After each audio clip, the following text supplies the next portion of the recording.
sa paso na lang ho tayo or sa plastic magtatanim kasi puno na ho doon. Tapos papalambutin natin itong lupa kasi medyo ang lupa dito sa lugar namin ay malagkit. Okay, malagkit po yan.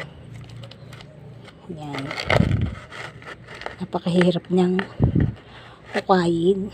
Lalo pag basaho ito, naku, napakahirap. So itutusok natin yung mga talbos. Ito hindi ko na ho ito ginano. Ayan na, nakita niyo may mga ugat na, di ba? So itutusok na lang natin yan. Tutubo na yan mag-isa niya. Yan, ganyan, no? Tutubo na yan mag-isa niya. Yan.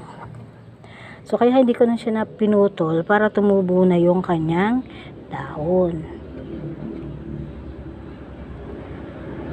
Yung mga baliko kailangan natin putulin. So ganun lang ho. Ang hirap kasi Hello. Ang hirap kasi magtanim ng iisa lang ang kamay, yung kabilang kamay nasa camera. So itatanim ko na po muna ha. Balikan ko kayo.